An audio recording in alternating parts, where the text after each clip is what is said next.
If one is constantly trying to self-actualize through a future event, you can never be totally happy in the now. You basically are living your life for a future version of yourself that doesn't exist. It's this balance of wanting to grow and set intentions for the person you want to be and then letting it go so you can actually just be in the day, because my approach is that it's one day at a time, and you wake up in the morning, you go, how do I get through today in the healthiest, happiest way? And just do that every single morning and do something that makes you proud of yourself every single day. And if you do that every single day, I think that makes the difference between a good life and a great life. Welcome back. Thank you to our newest patrons, Amanda Schumann, Lucille Yaney, and Amelia Donker. Your support is so appreciated. If you join us as a patron and make a monthly donation, this money goes directly into production costs for the making of the show. As a patron, you join our chat group and meet other patrons across the world, as well as joining our monthly video calls, of which we have one this weekend. They're always very inspiring and life-affirming. You can join by heading to our website and clicking on Community and Support. Our sister membership site, Presence Collective, is a space where we dive deeper into embodying the themes into our lives that we discuss here on this podcast. It's a space for community, as well as rituals, practices, and tools. This month, we're exploring breath, which is our prana, our life force, our vital energy. If you'd like to join us, visit the courses page on our website where you'll find a link. All members get access to all the previous themes as well, which includes meditation, rituals for well-being, and sacred activism. If you're looking for more of a personalized one-to-one journey, then you can join Presence Mentoring, which is a 3-month leadership program tailored exactly to shifting the root causes of the issues that are affecting your potential the most, whilst also offering tools and practices to guide you into a life of deeper flow, connection, and joy. You can find this on www.amisha.co.uk/leadership. My guest today is Sam Branson, whose insatiable curiosity set him on the path to becoming an adventurer, social entrepreneur, filmmaker, and activist who has furthered his worldview in order to ask new questions and start new conversations. An avid explorer, Sam's adventures include a grueling, life-changing 1,200-mile, 3-month dog sledding exhibition in the Arctic to raise awareness of climate change. He broke a world record completing the world's largest fundraising event, the London Marathon, attached to 33 friends, has cycled over 5,000 kilometers across Europe, has climbed many of the world's peaks, and kitesurfed from France to England in record-breaking time, all whilst raising over £6 million for charity. Sam founded production company Sundog Pictures in 2012. It has gone on to make BAFTA-nominated films, tell human stories, and create moving documentaries on subjects such as dealing with dementia, gay rights, gun crime in America, drug policy, and the science around HIV. He's also co-founded Big Change, a charity that reimagines education so that every young person can thrive in life, not just exams. Big Change is in part funded by another of Sam's projects, Strive Challenge, a mass participation event that has seen hundreds of people travel more than 6,000 kilometers to raise millions for game-changing youth-focused charities. His sense of adventure and optimism is infectious, as is his desire to make sure that we and everyone around us feel inspired to live the very best life possible. In this conversation, we explore the question, how can inner and outer exploration support authentic self-actualization? I hope that you enjoy this conversation and it opens up new possibilities for you. Welcome to The Future is Beautiful, with me, your host, Amisha Gadiali. On this show, we explore the weave between politics, spirituality, creativity, and sustainability. It's time for us to move beyond silos and into an integrated way of being. Every one of us has ideas and personal experiences to share that can lead us to a brighter future. This is the revolution. Despite the challenges we face as a global community or the pressures that we meet in our daily lives, when we stop and dare to dream, to ask ourselves the big questions, and to share what we are already doing, we create the future that we wish to wake up for. That future is beautiful. I am absolutely delighted to be sat here in the jungle with you, Sam. Welcome to The Future is Beautiful, and thank you for welcoming me into your space. Thank you for having me. It's exciting to be here. One of the things that I'm really interested in from your work is your love of storytelling and the power of storytelling, which led you to start making documentaries. And I would love for you to share a little bit about why you found story so important and transformative, and some of the projects that you've been working on. Sure. So, yeah, I think everything really is story in a way. 60% of our conversations as a species are stories. And if you sort of, after telling you that stat, if you now listen out and you're speaking to friends, it's quite interesting when you realize and you're attuned to it, how much of the way that we communicate as a species is through telling stories. And so when I was younger, I didn't apply myself as well as I probably could have done at school. But I used to sneak out and go to the cinema, and I think my parents were quite happy that I ended up in the film, so it wasn't just completely wasted time. So because I didn't really sort of resonate specifically with sort of formal education, I educated myself through watching documentaries. And I found myself becoming very knowledgeable about quite a lot of sort of global issues and things going on in the world. And sort of film specifically has this amazing ability to take very broad, complex issues and put them across in a short and bite-sized, understandable form. You can travel around the world and speak to 25 different people in the space of an hour.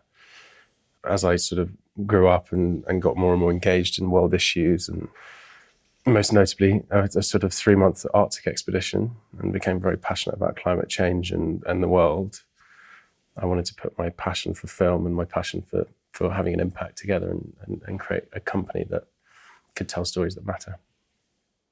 And what are some of the stories that you've been sharing that you're most proud of?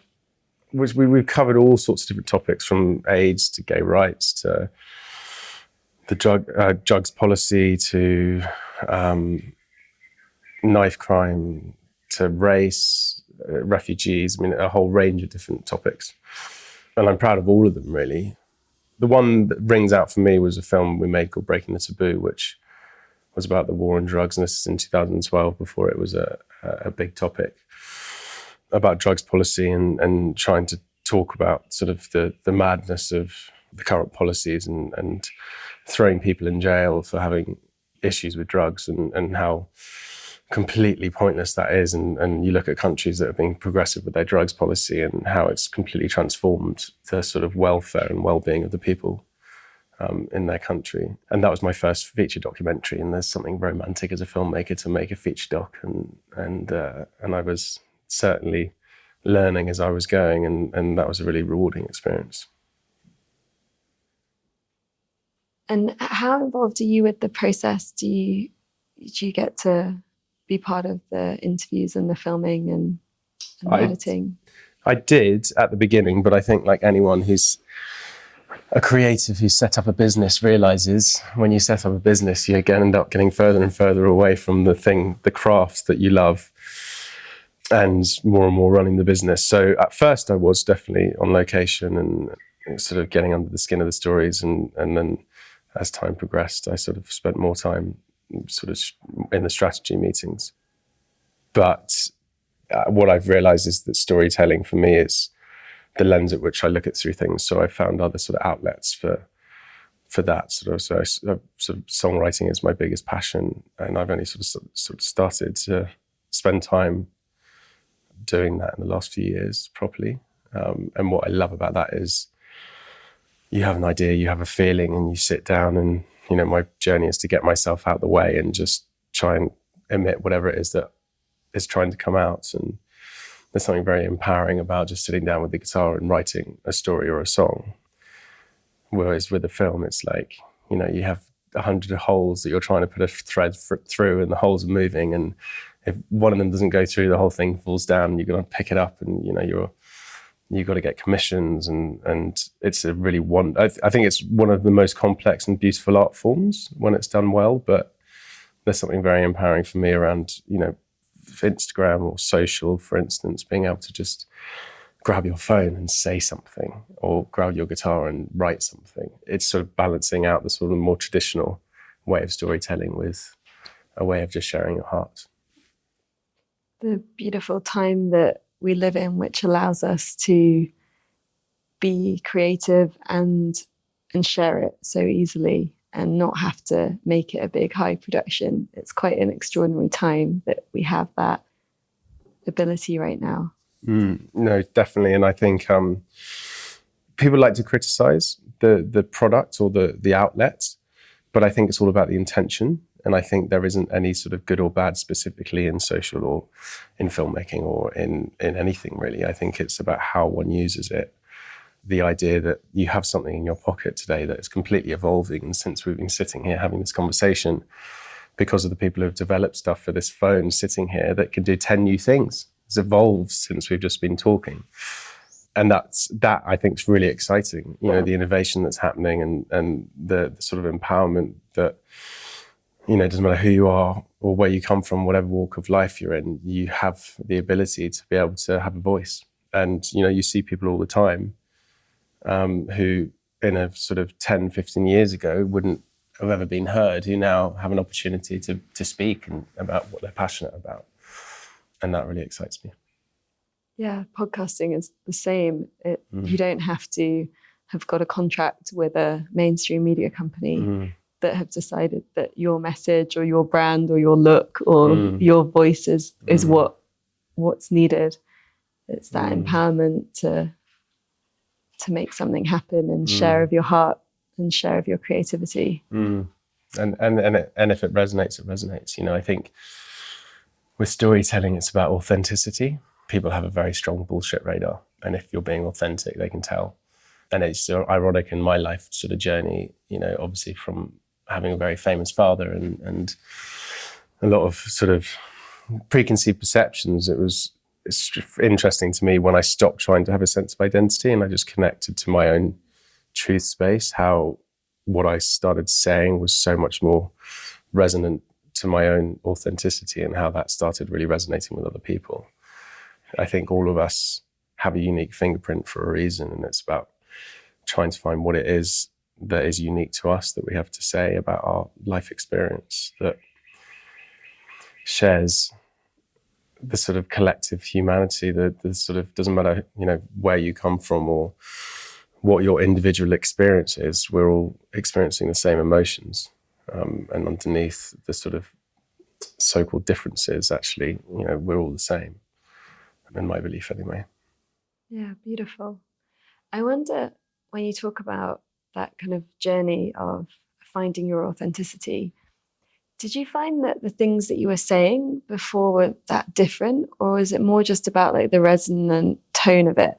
Because I know, like in my own journey, as I've gone on ever deepening inner journeys and find myself in spaces that always feel more like true and aligned and authentic, that actually when I listen sometimes to things that I said before, like I still believe that, but I didn't necessarily, like it wasn't necessarily coming from a completely like embodied, grounded place. For me, I found that what I've always been like interested in, or what I've always like cared about, or what I've always wanted to speak to or to create around hasn't evolved that much over a lifetime, because we are more authentic than we necessarily like realize. Like we kind of can't escape who we are. But as I've got older and as I've put more time and energy into knowing myself and understanding myself, that something changed around the resonance. No, I completely agree. And although feeling slightly jet laggy today and my brain not functioning properly, I wouldn't say I'm in my fully embodied self. But, you know, I agree. I think the things that I share are very similar. But what's changed since I've gone on a deep internal journey is I feel like I've connected to a deep place of genuine self-love and authenticity. So therefore, when I share now, I don't need the validation and approval that I used to need, which is a kind of rites of passage for everyone. So therefore, when I give and what I say is unconditional, and it's an unconditional giving, because I'm just sharing my truth. And if it resonates, it does. If it doesn't, that's fine. So I think what I share is similar, but because I'm not needing validation for it, it's a more authentic give. I believe personally, philosophically, that if we're giving authentically and unconditionally, then you're honoring and respecting the other person's individuality too. And I think that in that lies intimacy. It's understanding one's separateness and owning and taking respect and responsibility for your own bubbles, so that when it crosses over with somebody else's, that's actually strangely intimacy. Whereas when I was younger and I'm a sensitive person, I'm a caring person, but I used to get caught up in other people's processes. And that sort of, that grey area of thinking you're being empathetic by feeling someone's feelings is actually not honouring their own process. Or yours. Or your own, yeah. And it's in one's, just total sort of learning and growing, the rites of passage of becoming. And, it's why when you speak to people who are slightly older, I'm like, what's your best year? And they're like, every year it just gets better. And I think that's because as we grow older, we learn how to manage ourselves better and hold our feelings with more respect and know those tools in which to navigate life. And so because of that sort of journey I've been on in different ways, I'm deeply passionate about helping other people realize their own potential. I don't want to get too caught up in the sort of conditioned behaviors, but 100% we have so many conditioned behaviors and outlooks from generations and generations of the world, and it takes one to kind of be willing to step out and kind of go through that personal journey to kind of be able to look objectively on your life. And when you lay out your life objectively, you have an opportunity to kind of choose the person you want to be, not just be the person that you are because of where you were born or what other people think you should be. And that's sort of the rites of passage, I think, for every person. It's a delicate balance between like honoring who you are, the unique fingerprint, as you put it, or like what you're here for, and then choosing as well, like how you can step even more fully into that or beyond, and do things beyond your imagination. I feel like it's testament to the people in your life that the people that you speak to talk about every year getting better, because that's actually an art form for humans to look at life that way, like as a beautiful evolution. There are many people that feel like life gets worse and that they peaked, at 25 or whatever it was. Yeah. And so that humility and openness to keep growing and evolving and enjoying what's there and moving into the next stages of life gracefully, to me feels like it's really key to having a beautiful life and creating a more beautiful world. For sure. Well, I mean, I think what one of the couple of the biggest learnings that I've had in my journey is that it's the resistance that causes the suffering, and I think as we get older, different experiences, all of us, no matter who you are or where you come from, have big challenges. And I think due to your own life circumstances, different people have different magnifying glass on different aspects of their life. And it's only when one sort of has those things come to the surface that you kind of get humbled by taking ownership of your life and accepting those experiences. And therefore you have deep empathy for other people on their own journey. It's an interesting one. So I'm very much of the kind of ilk of upbringing in West, very much growth seeking, and it's all about sort of improving oneself and improving oneself and improving oneself, and 100% life is a journey of improving oneself, and I'm not going to deny that, because it's a beautiful thing to do, to constantly be thinking, how can I make tomorrow a better day? How can I enjoy my life more? But it's there is something also very beautiful in the acceptance of what is. And, when I find in my life, I have days where I feel sad. I have days where I feel happy. I have days where something big and bad happens. I have days where I'm absolutely joyful. I have days, basically, life is like the weather. Sometimes it's sunny, sometimes it's cloudy. There's rainstorms, there's lightning storms, there's beautiful days of glorious whatever. That is life. But what I've realized is that when I'm resisting whatever is, therein lies the friction and conflict, and that creates a dissatisfaction, because for me, it's about learning to just accept things as they are and know that life isn't always rosy and that I don't always feel great. But taking this sort of loving approach of going, it's okay. And every day I do that, I feel, and I'm more deepening my sense of acceptance and understanding of that. Actually, for me, the secret to having a happy life is accepting what is and taking away the labels and judgments that so many of us, I think, have in life. And that unattainable strive for perfection, which is just absolute mad. There is no such thing. And sort of as a creative and as an artist and a songwriter and a filmmaker, and, I think as creatives, I think everyone is creative. And a father. And a dad, yeah. It's a big creative piece. Very creative, for sure. I mean, everyone's creative. But for people who are specifically creative in their outlook, I think we have a deeper sensitivity, which allows us to use that empathy and that ability to empathize with other people's processes, to be able to tell stories or write songs or paint in a way that gives other people license to feel their own emotion through your story and your journey. And that's a beautiful gift. But I think in that gift, you then also have to be able to look after yourself in a more tender way and be even more boundaried around how you approach your life. Yeah, absolutely. I have definitely a lot of stories of going too far in different directions there, which is part of how we learn. For sure. Yeah, I really like what you're saying about that balance between the choosing growth and the looking for how everything can be improved and uplifted, and being happy with where you are and what is, and not, because it can get a little bit dicey where you can then want to change everything so you can kind of see it could be better, and then you lose that perspective of just enjoying the presence. Which is such a hot topic, presence, the power of now, all this stuff.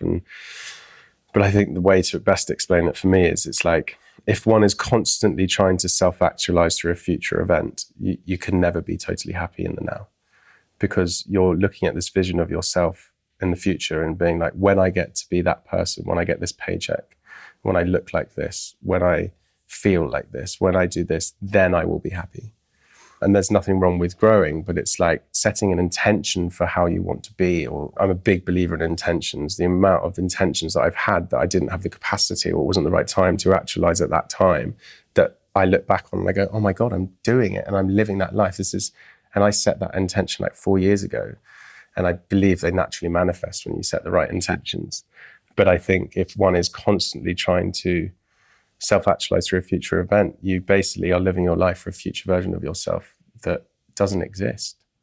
And so it's this balance of wanting to grow and set intentions for the person you want to be, and then letting it go so you can actually just be in the day. Because, my approach is that it's one day at a time, and you wake up in the morning, you go, how do I get through today in the healthiest, happiest way?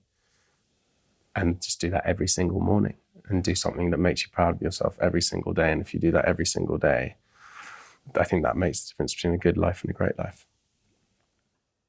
Beautiful. What are some of the ways that you've been inspired and that you've learnt along your journey? I'm now a qualified meditation teacher and yoga teacher. I think so much of the modern day and age is the mind is God. Everything in the education system, it's just all about the head. It's about one of my other projects is Big Change, and we focus on reimagining the education system. And it's a horrible way to put it, but it's, it's about regurgitating information and the best bulimics win. And it's sort of, you get measured on how much you can retain knowledge. But I think societally, I think we're kind of moving back the other way. For me, when my mind is in the driver's seat and my body's following, things are slightly out of kilter because your mind is fickle and it has a million thoughts. I don't know the statistics, but an hour or whatever. But I believe that our bodies have a just genuine innate intelligence, and it's a breathing apparatus that gets a chance to absorb and be intimate with life, and it's constantly doing amazing things every single second.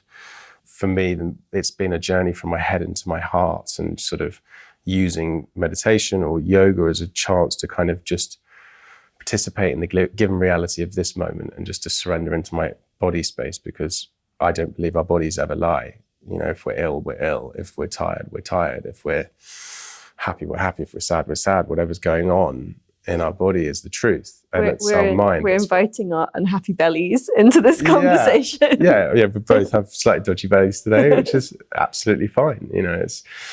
And when my body's in the driver's seat and my head is following what my body needs and I'm listening to the needs of my body, then life seems to flow so much better, and whatever tools. And I think people have a tendency to try and take ownership of what resonates with them, understandably, but also it's just whatever works for you, and being constantly curious and constantly unjudgmental and just going, right, I'm just going to explore what's going on. I have enough awareness to know that whatever's going on in my life right now, something isn't working, there's resistance, and it's either not the right time for what it is I'm trying to do, or it's not the right thing.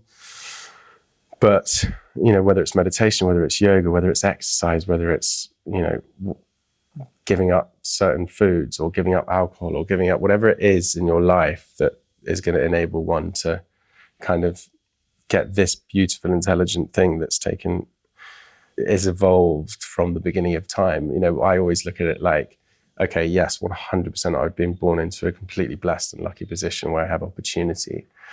But because of that has also come with its own responsibilities and its own pressures that I've had to deal with. And on the surface, what I've had in my life is all the things that people in the modern day and age thinks brings happiness, sort of money and financial security and some element of fame and all those things. But I've been deeply unhappy and deeply happy in my life. And I know that it's not any of those things that brings happiness. It's how you feel about yourself internally. I think it's a rite of passage for everyone, and I'm an explorer by the way my brain works, and I've done big explorations physically in my life too. But it's climbing those metaphorical mountains within and getting a view from the top of your own internal experience, which are the most rewarding things. And, I always think from the beginning of time, when life first birthed out of matter, I always tell people, look, just think how incredibly lucky you are. Since the beginning of time, since the first living creature has existed, which we all evolved from, every single one of your ancestors, human and non-human, have lived long enough to reproduce and have an offspring. And they've lived long enough without getting squashed or eaten or died of disease long enough to have another offspring. So since the beginning of time, every single living creature here has a huge amount of luck to be here today. So that makes me excited. Yeah, and not only luck, but will to survive, which is quite extraordinary, even when you think about how the statistics around pregnancy, and you're like, wow, this body really made it happen. Yeah.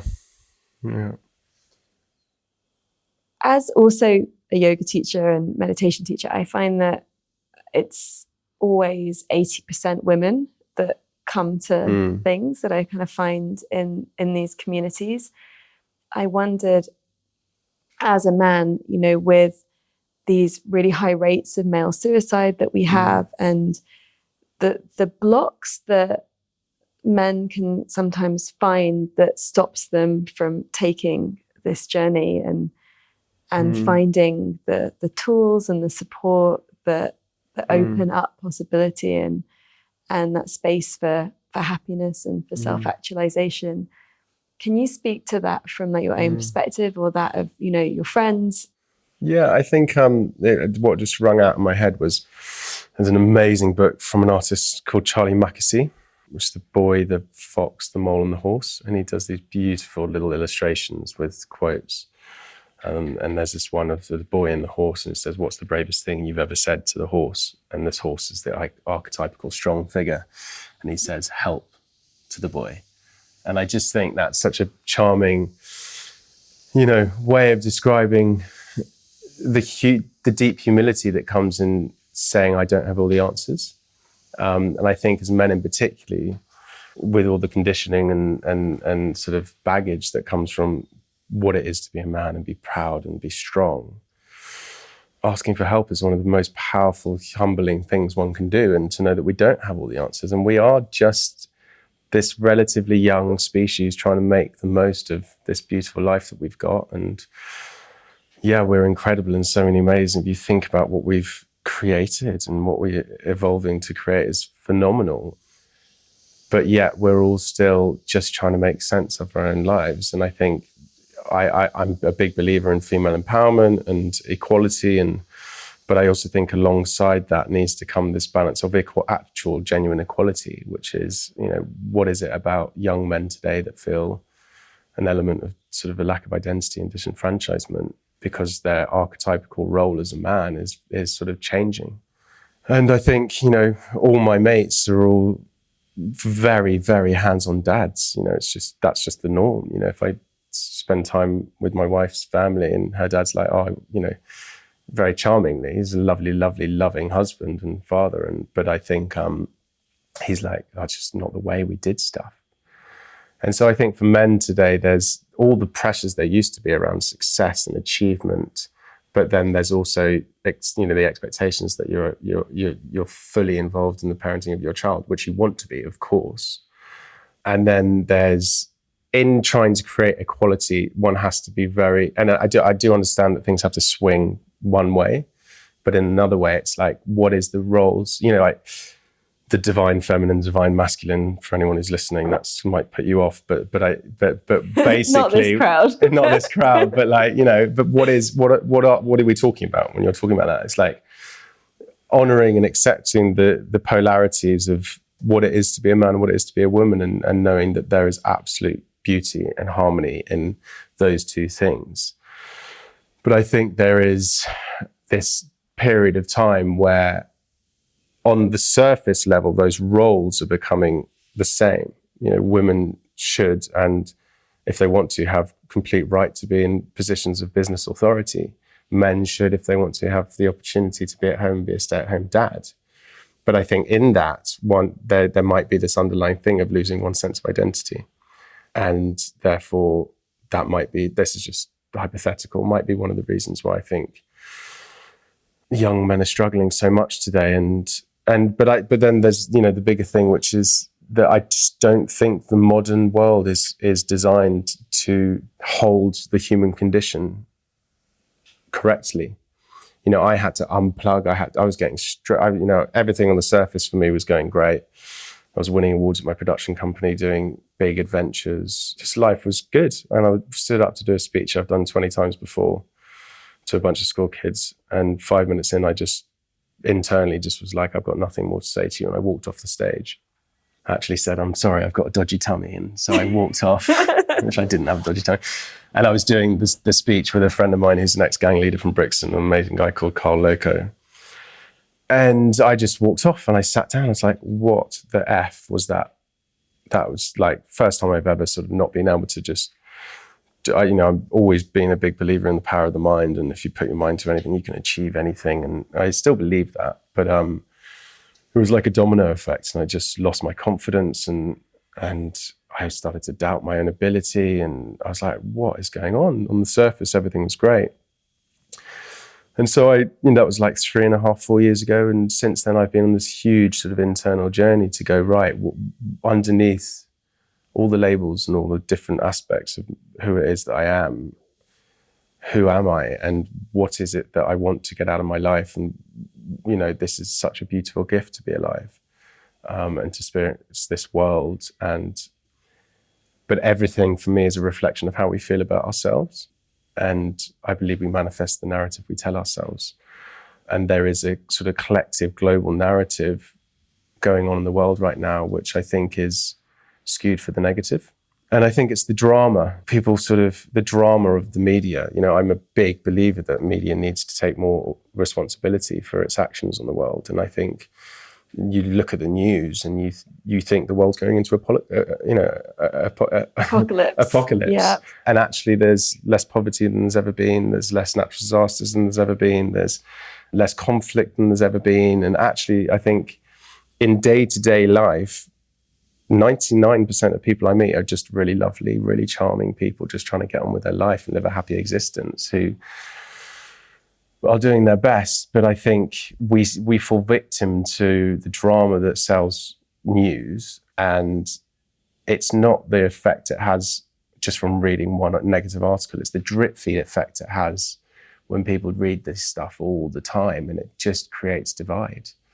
Therefore, for me, in my life, having gone on this eternal journey and feeling like I've got to a place of genuine self-acceptance and love, it's just amazing how much more enjoyable life is, and how grateful I am for taking that journey internally and going to those vulnerable places, because it's not until we learn to hold our vulnerability and to kind of be willing to ask for help and to kind of know that, to be humbled by not knowing all the answers, that we find that genuine self-acceptance. And for me in my life, it's, absolutely paid dividends. But I think it's a mixture between the internal personal narrative we have and the collective narrative that we're telling ourselves, and something, it's not until we take ownership of our own lives and our own stories that we then collectively will be able to retell the global story.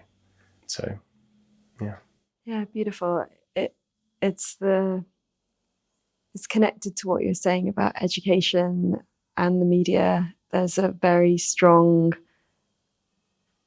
way in which we're being molded, I feel like, if we don't self-actualize and step into that space of sovereignty inside of ourselves and actually look with curiosity, like, is that what really happened in history? And is that what's really happening right now? And look deeper, because we are always told such a narrow story, but it's repeated over and over and over again. And it's such a narrow slice of history. Most people know the tiniest bit of world history. And even today, we know just a very few stories that are happening in the world, and they're the ones that are repeated over and over and over again. And if you do watch the news or the radio or whatever, you'll keep hearing the same things. For me, that's a big reason why I wanted to start these conversations, because there are so many perspectives and so many different ways of looking at the world, and so much information that we don't get. And I feel like there's that sense of kind of the education that we got as kids, as well as it being like regurgitating information, is also skewed in a certain direction of like, this is what it would be good for you to learn.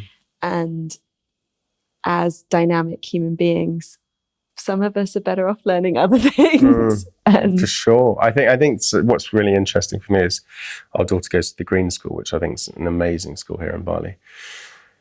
Basically, at the moment, the current education system has gone, okay, here's a beach worth of information. Here's the 15 grains of sand that we think you need to know. And we're going to measure your ability on these grains of sands. And you're constantly being labeled about where you are, if you're good or bad at these 15 grains. But today, the world's information is available at the touch of a button. People are probably going to have more than 5 or 6 different careers in their life. It's not like, here's who am I going to be? And, I've always believed that it's what you do. It's not what you do that makes you who you are. It's who you are that makes you do what you do. And it's so important to get a sense of that genuine self-connection, so you can choose what genuine value you can add in the world. Because if you're adding value to yourself, you're going to add genuine value to the world. But I think the most important approach needs to be teaching kids how to learn, to find a passion and an enthusiasm for learning, and say, right, okay, we're going to teach you how to learn, and here's the beach. Choose which grains you want to focus on. And that philosophically makes a lot more sense to me. And I think, it is shifting, but, I've done a lot of work at this through our charity Big Change. And the number one thing that we've sort of highlighted is that even if there's innovative teachers or heads of schools or anything, they can't actually innovate because of standardized testing. So until we stop standardized testing, we're never going to be able to innovate, because the teachers just hit this point where the children might be learning all those amazing skills that they need to thrive in life, but then they go, but I'm going to be measured on whether they pass this exam. So they put it all to the side, and then they just focus on getting the kids to the exams. And they're going to be measured on that as well. Yeah. And it just seems, I remember the first 4 or 5 times going to the Green School Assembly, I burst into tears.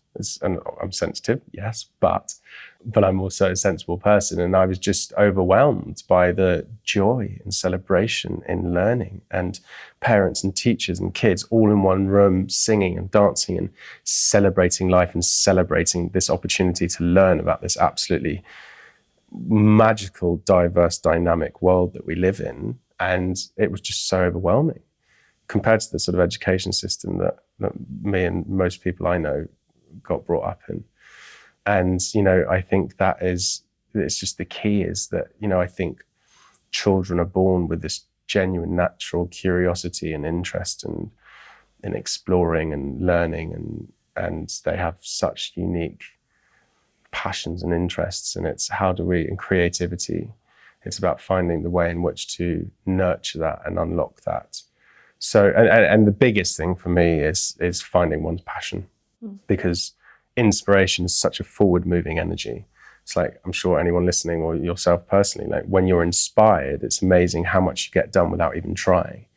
It just drives you forward. Yeah. And yeah, of course, 100%, a lot of people are born into a situation where they just have to try and make a living, put food on the table, and actually just get any sort of work they can possibly get to create some sort of stability and livelihood for their families. But I think if anyone has but majority of people, especially in the West, actually have all those boxes ticked. They do. They have food down the road at the supermarket. They have access to all the sort of basic needs. It takes a lot of bravery to change one's life path, but I think living a life and a job that detaches you from your sense of self is deeply harmful. And I think if we could all find ways to find passion in our working life. And there are people who naturally would just love numbers and they'd love to be an accountant. There's people who love other things. But I think if the world found a system in which we could all find our genuine passions and inspiration in our working life, how much more value would be added to the global community in terms of happiness and productivity. When you were talking about the impact that we can have in the world, and I know that one constant question that many of the community that listen to this show are always asking, am I doing enough? Am I doing too much? How do I know what to put my energy and attention to? And this is something that I've spoken to quite a lot, like with this whole project, actually, like finding your vision of the world that you want to live in, and then working and supporting things that are creating that. I wondered how you have managed to know where to put your energy and resources, because I imagine you get huge amounts of requests for all kinds of incredible projects that want your support. And so how do you make that difficult decision of choosing how much of your resources you can give to certain things, and when that's your capacity? I've learned the hard way, big time. And I used to just say yes to everything, and it burnt me out.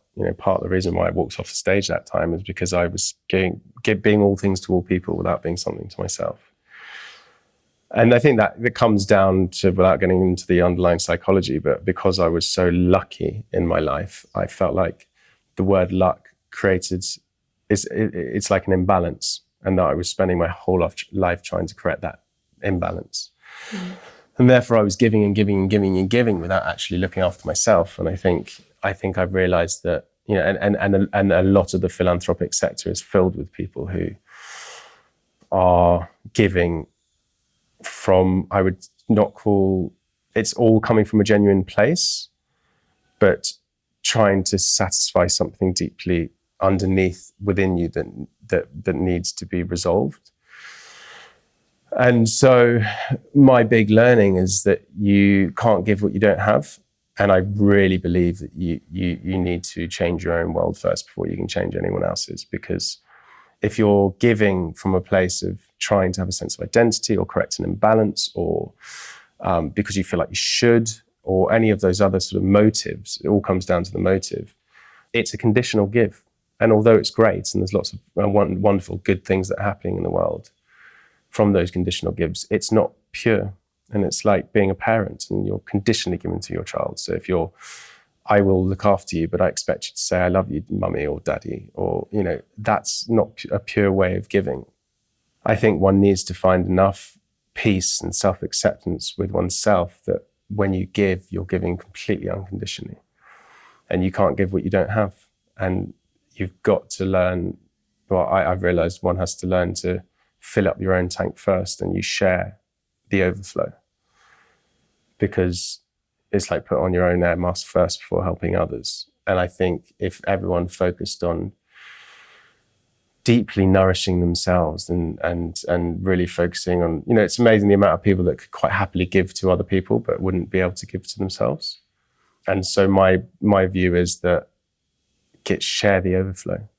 And there's absolutely nothing wrong with being slightly selfish in one's approach. Find things that genuinely interest you. Find areas of things that you can have an impact in people's lives because you love doing it, because love and passion is what's going to drive more change, because doing something that you find fun is joy, and joy creates creativity. Creativity solves problems. Solving problems is doing good in the world. And I think for me now, it's ironic. I was doing all these things, being all things to all people, putting on all these different hats, and then I'd get home and mine didn't fit.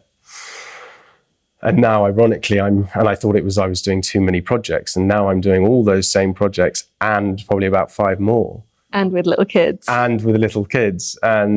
But my point of center has completely shifted, and I now know when to say yes or no. It's because I'm more in tune with my body through a daily practice of yoga and through all the journey and the sort of unwinding of the knots of confusion that I've had in my time in life, and that I've found a deep self-acceptance. I don't need to give to be validated. I don't need to give to validate myself. I could live a life and not make any global change and be happy. And ironically, it's not till I could be okay with myself, with not using my life position and sense of self to make an impact in the world, that I could now find a sense of unconditional giving. And when now I can be like, okay, right, yes, 100%, I love that. This is awesome, great idea, let's do it. Throw all my energy at it, and then that, and then that, and then that. But I also have the ability to be like, no, I don't have the capacity for that right now. I need to go and look after myself, or I can't take on another project, or it's a hard thing to explain. But I get it. Yeah. I feel like a lot of parallels also being a sensitive, creative overgiver, like in the journey. It's beautiful. I definitely resonate with that. Getting to a place where like your life doesn't have to have an impact, and then that actually freeing it up to have more of an impact potentially. Like, yeah. Well, I mean, you can't go in with that as the goal. Yeah. But for me, it was similarly like after a burnout, and then having to just really like come back to center. And I made a no big projects kind of pact with myself, and everything got really simple. And then from that place, all of the projects came back because they were aligned, and they're what I want to do, and they're what my creativity is here for. Definitely. But having that space where it didn't matter, the success of it all didn't matter, and where I experienced a real beautiful sense of what it is just to be a human, just to be me, just to relate to those that are closest in my physical space, and not need it to be anything bigger than that. Yeah, and it's big. That's big stuff. You know, it's when you can say, I am enough. You know, it's such a big thing for people. I am enough. I don't need to be anything or do anything to be worthy of love. And to be able to say that to yourself, so that when you do give love, you're giving love by choice, not because you feel that you have to, or you're trying to receive in the process. And that lies that very fine and visible line of intimacy that is what I think everyone is striving for in life, is an intimacy with themselves, an intimacy with their loved ones, an intimacy with their experience. And if one can find some sort of practice to be able to, I used to take quite a Western approach to my well-being and try and crack a nut with a sledgehammer and big breathing exercises, and I'm going to go on deep meditations, and I'm going to go on, now I just literally do a 7 to 15 minute yoga practice every day. I could do it when I've just woken up or go to sleep. I don't sweat. It's not physically tiring. It's a really subtle thing that I do every single day, and just having that little check-in with myself. And that very subtle thing just gives me this ability to give and receive to my environment and be able to be nourished by what's around me and the people that are around me. And obviously there's days where you feel out of sorts or ill or whatever, but there's no such thing as perfect. And I think for people who want to have an impact in the world,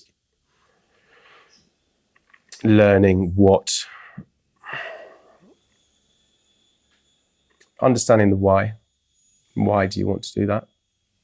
And I think the world needs all the world changes it can get, but why do you want to change the world? Like really going down into the detail of, and how is it servicing you? Because I think there's this sort of strange sort of narrative to give purely. You have to be sacrificing. You have to be breaking your back. Doing serious philanthropic work is like working in the trenches, and it's dirty and it's tiring and it's really complex and it's emotionally challenging. You're dealing with real difficult situations and people who have experiences of life of complete injustice and all sorts. So to bring as much creativity, joy to it as possible and fun, and try and make it fun and cool, and making sure that you're receiving when you do it too, because if you're filling your own tank up through the good you're doing, you're going to be able to make a lot more good. And I think it's really important that you find ways to make the good that you do in the world as fun as possible. That's really important. Hello, this is Amisha. We are just taking a little break from the conversation here. On behalf of myself and the team, I want to say thank you for being part of creating a beautiful future.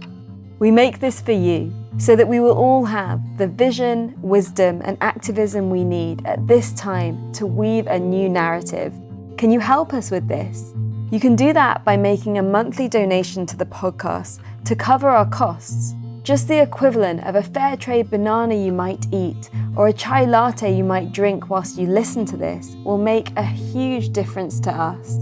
Head to www.thefutureisbeautiful.co/community to become a monthly patron.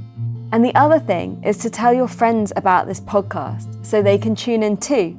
Send them a message or post on social media and let them know what you love about it. And whilst you're at it, leave us a review. And now, back to the conversation. Thank you for your loving beauty. I would love to hear more about your adventures and explorations and how that has shaped who you are and the way you see the world. Sure. So I think I've always been an adventurous type. I think it definitely runs in the genes of the family. I'm an explorative person by nature.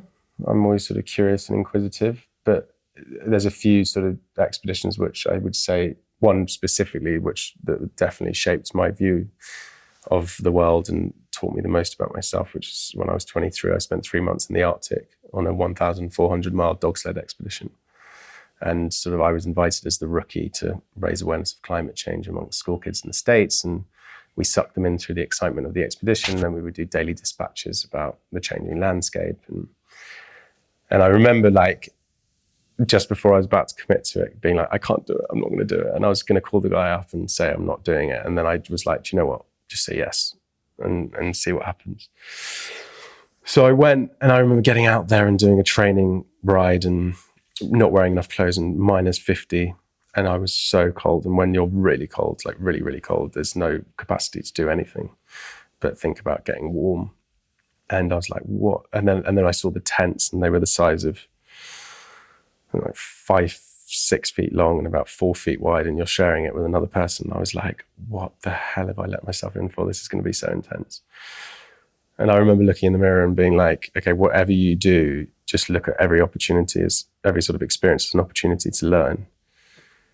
And when I took that approach, it's sort of like a life philosophy. It's like just understanding that every sort of challenge is an opportunity to grow through, and it gets easier and easier. Everything gets easier and easier because you learn as you're being challenged. And I think on that trip, the main thing was, we would see a mountain in the distance, and from everything, my previous experience, I'd be like, oh, we'll be there in a few hours.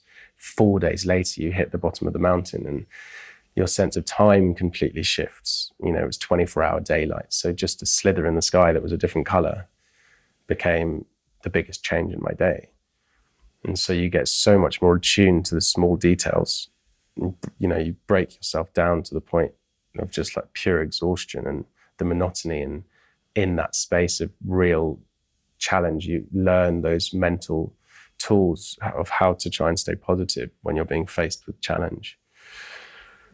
And I think the other big thing is being so immersed in nature and detached from modern civilization. I think it's very, very rare to be so detached from the modern civilization for that amount of time in this day and age. And that sense of objectivity that it gave me was sort of, I can imagine, not too dissimilar from the overview effect that astronauts get. That ability to be objective on my life while being in my life at the same time, I think has been a skill that I've used again and again and again. And not taking anything for granted, and being like, I remember coming back to New York and doing a media tour and sitting on the roof of Soho House, and the nighttime came, and I was the first time I experienced nighttime for 3 months. And I was like, whoa, it was like the most repressive feeling. And it was like all the things that one just takes for granted as the normality of one's life, because that's all you really know.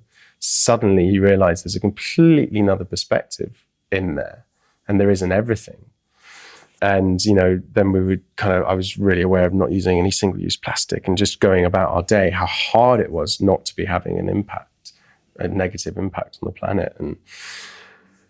And I was like a fly on the wall looking at all these people driving past in the taxi, the busy city, like I'd suddenly arrived in some alien world. And I was like, it was such a cool perspective to have. It was like I was like an outside. It was like I had an opportunity to be transported from another planet and see the human species operate objectively. That's such a wonderful thing to be able to do, is to kind of take oneself out of the status quo and be able to just go, okay, what is this? And to be questioned and go, is this okay? Is this normal? Because we've just built on the shoulders of our ancestors, and we've got so much sort of historical stuff that goes on. Like you said, those stories that just keep repeating themselves. And I think it's a wonderful tool for people to have, just the deeply connecting experience that one has when they get immersed in nature, but also to be able to be objective about one's own life in the world and not take things for granted and not accept the status quo. So you can make choices and be empowered in your life to be like, do I want this? Is this how I want to live? Is this how I want to be? Is this okay? Is this not okay? I think that's been a real gift. And then I've sort of gone on to do other challenges, and I set up something called Strive Challenge, which is my way of giving other people that sense of experiential learning that I had. Sort of over 6 years, we've traveled 6,000 kilometers and raised over £6 million for big change. And watching people have a micro version of what I had in the Arctic, where they get together for a common goal and break themselves down and build themselves up again and be immersed in nature and have these amazing experiences. We'll be cycling along and someone will just burst into tears and they're like, I don't know why I'm crying. And like, it's because you've hit a point where you don't have all the guards. You have no energy to have any of your guards. So your body's having a chance to feel some of the emotions that you've been needing to feel for a long time. Mm-hmm. And there's something really beautiful when we just, there's something like, for me, challenge and adventure is such a lens in which I look through life, and it's a real gift. Yeah, and one that we can all bring into our lives, even on a daily basis, even like taking a different route to somewhere that we normally go, or even going camping in the garden or Anything. somewhere close by. Micro adventures. There's so much around us that we don't even notice. It doesn't always have to be far, but agreed, for the sure. far away ones can be quite something. But experiencing just a completely different way of life. Yeah, and adventure and exploration is an outlook. It's not necessarily always a thing. And actually, like we talked about earlier, the biggest, most challenging and most rewarding adventure you can go on is closing your eyes for half an hour and going in. And those metaphorical mountains are the most rewarding adventures you can go on. And some people are like, what the hell are you talking? What do you mean? And it just means, that navigating the inner world that we all have inside ourselves, within that is all the different aspects of our life, experiences, emotions that we haven't had a chance to process from whatever experience we've had. And I think emotions are like a beach ball. The more you push them down, they'll pop up in different directions. And I think the emotional journey of adventure is the most rewarding. The gecko agrees. Yeah. Nice.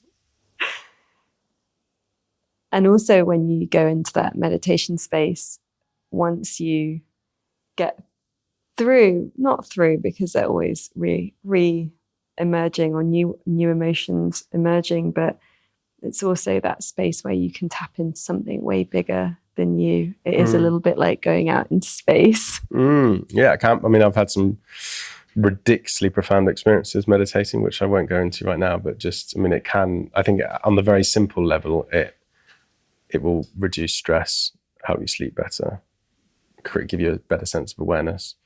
I think on the other sense, it does have an opportunity to unlock some of the secrets of the universe.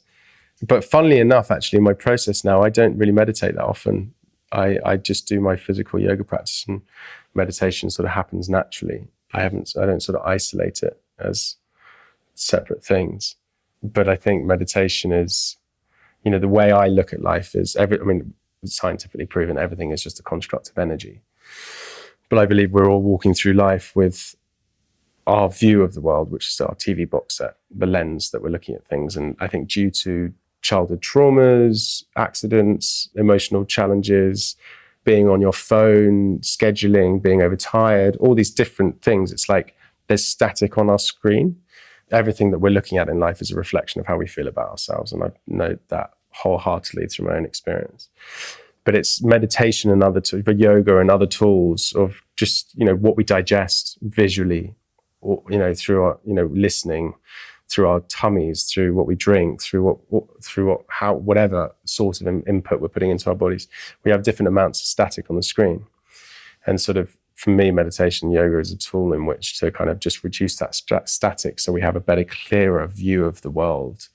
And actually, as one knows, when you come out of a meditation or a practice, everything becomes more crisp, you feel more present, you're able to receive what's going on around you. And on rare occasions, if you go deep enough, it's like someone whacks the TV box set and it's like, bang, this is the world unfiltered.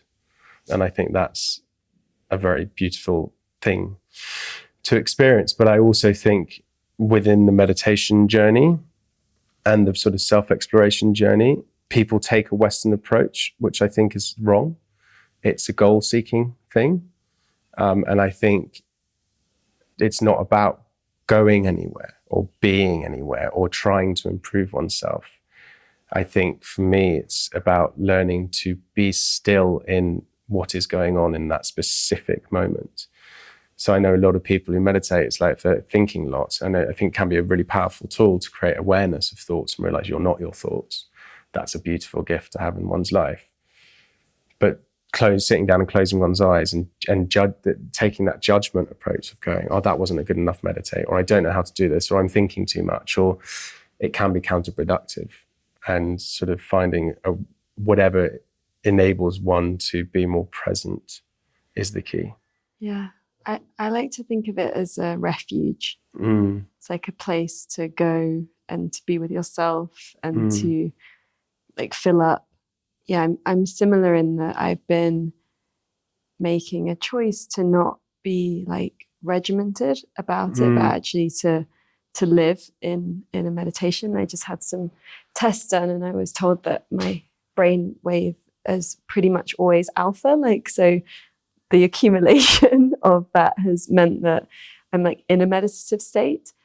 But I do feel like the immersive experiences help you to understand like how to bring something more into your life, like with anything that you're learning that's new. And so we can start off with doing like one thing to learn it, but then if you can take time to go a bit deeper and really like immerse so that you actually just really like understand what it is, and then maybe you can step back where it's not so time consuming and regimented, but maybe you have to learn to get there. Do you know what? I think people have to hit a point in their life where they're so fed up with the status quo that they're willing to make the effort. Yeah. Because I think when one hits a crisis point in one's life, it can be such a beautiful gift if you're willing to be brave enough to go on that journey. But I see a lot of people who coast. They just coast through life and things haven't got so bad that they've had to transform their outlook. And that's fine. There's absolutely no judgment.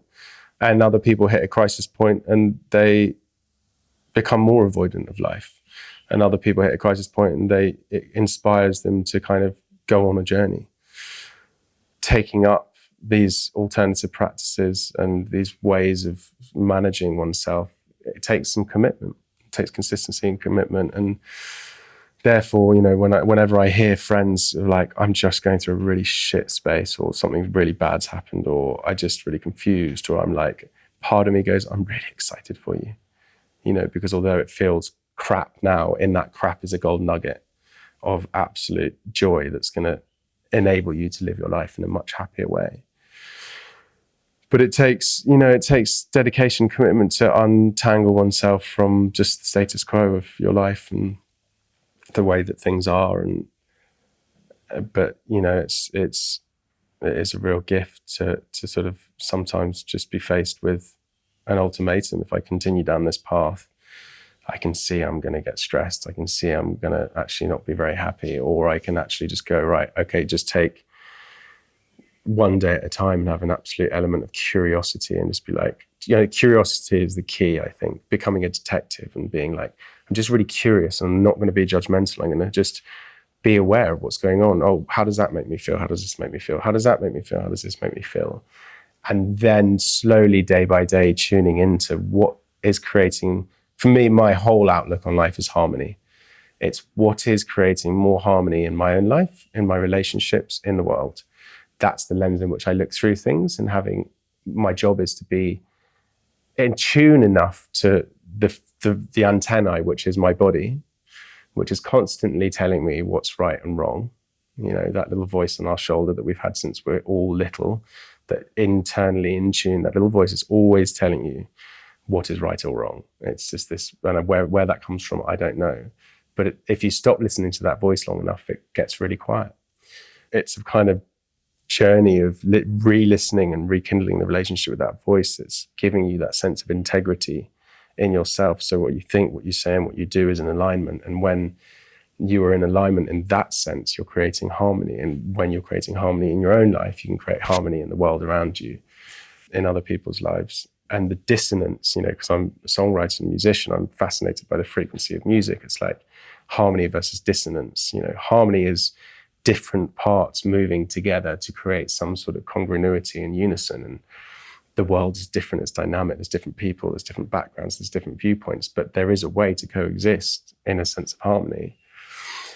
And whenever there's dissonance, it's just a disagreement between perspectives. And it's the same journey that we have inside ourselves all the time. We're constantly that voice that's like, no, I'm going to live it's going to be a great day. And then the part of you that's like, no, it's not, you know, and you're having these different sides of yourself, but having that curiosity and that taking away that judgment to just go, okay, this is what it is. And I'm going to just just listen to my body and do what my body needs, because your body is telling you all the time what it needs. All you have to do is start listening and doing what it says. And have you always played music? I started when I was about 17, 18. And I jammed, and I was your typical campfire singer that bled all my cousins' ears out by playing Wonderwall on repeat for about 10 years, to the point that I started learning new songs. But I used to write poetry when I was younger. And then about 4 or 5 years ago, in this process of getting stressed and realizing that I kind of needed to work out what it is that I wanted to get out of my life, or what my purpose was, I was like, do you know what? Why am I not spending time on the thing that I really love, which is songwriting? And I've always found that when I've songwritten, time disappears, and it's a spiritual thing for me. It's like I get a chance to kind of plug into something bigger than myself and get myself out of the way. And it's like this really beautiful experience of taking my own life experience, the world, the bigger picture of things, and translate it in a way that gives other people an opportunity to license and feel their own experience. And so I've been kind of working on the craft over the last few years, and because you need to have the language to be able to express and articulate what it is you're trying to say. And that's been amazing. It's been so rewarding to just actually put time and energy into something that I love so much. And sort of I've recorded maybe 7, 8 songs so far of my own, and then about 7 collabs, and just continuing to write. And I don't know what I'm going to do with it yet, but I think I might put this music out anonymously, and we'll see. But I use the storytelling of music for sure, very similarly to all the things that we've been explaining. The predicament that comes in my life situation, where I have a wonderful opportunity to have attention because of the fame of my father, which is a blessing, because 99.9% of it's positive, because he's very respected. But then also there's an element of wanting a sense of anonymity when it comes to creativity, and knowing that people are listening to my songs for the song's sake, and what's resonating and what's not. And I'm sort of in this conundrum of whether I just put stuff out anonymously, or whether I'm just me and this is my stuff. It's just the fact. Affirmations has been really powerful for me in my journey. And so I wrote a song about that journey of saying an affirmation and not believing it, and then believing it, and those two voices that are going on inside yourself.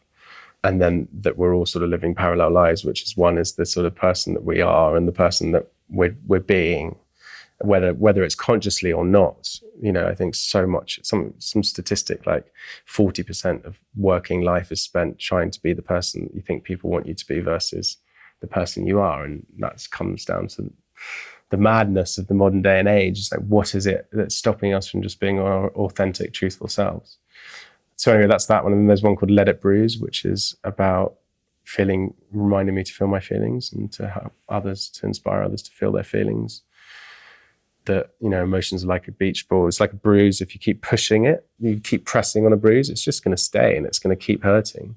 But emotions are like a bruise. You've just got to let it flare up. You've got to feel it in its full force. And then if you do, and you accept and just feel whatever emotion you've got going on without judgment, and just feel tender for a few days, the bruise goes away. And so Let It Bruise is another one which we could maybe do.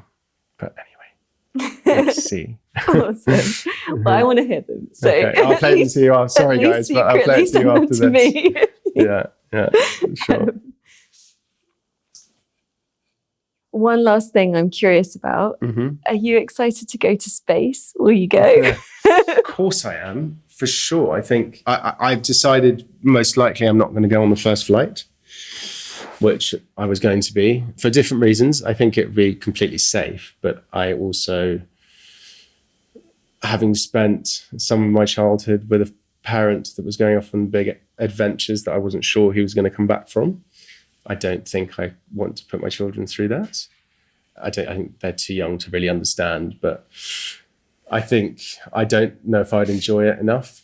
I think I'd be too conscious of them. But I am also incredibly excited about the experience. I think having to see the Earth from outer space, to experience weightlessness, and the fragility of the Earth's atmosphere and all those beautiful 0 to 2,500 miles an hour in 10 seconds. I mean, what an amazing experience. But it's the experience that's driving my motive to go, not the prestige of being on the first. So my view is I'll wait a little bit until it feels... Now, I'm a big believer in the flow. And if something feels like, if there's resistance, it's either not the right time or it's not the right thing.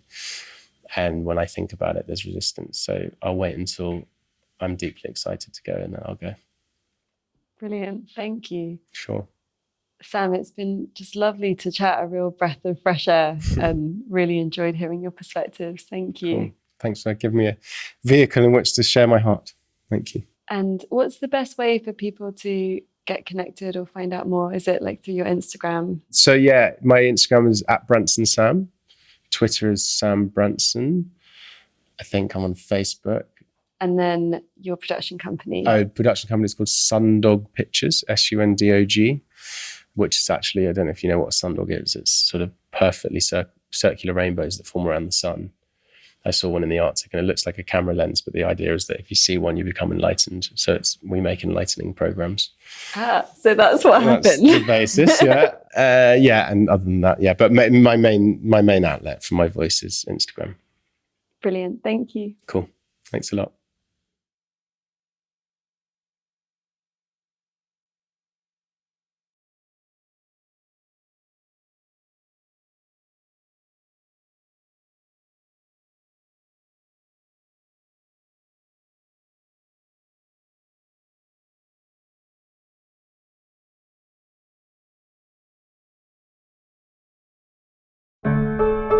Thank you for spending your precious time with us. As always, you can find links to everything we mention in this episode, download our book, and discover so much more over on the blog. We don't believe in selling you things you don't need through this podcast, and so it's made possible with you, our community. If you loved this and would like to fund our show with a monthly donation or join our online group to connect with other listeners, please visit www.thefutureisbeautiful.co and click on Community and Support. Please also share with friends, hit subscribe, and leave us a review so we can grow. Those gold stars really help others find us, so these ideas can spread. Here is to us, creating a beautiful future together. The Future is Beautiful is made by an all-female team working voluntarily or on reduced rates until our listener support grows. If you have been moved by anything you heard here, please donate the equivalent of buying us a drink. All donations make a huge difference to us and will allow us to keep doing this and remain advertising free. Until next time, I leave you with this question. How will you create beauty in the world?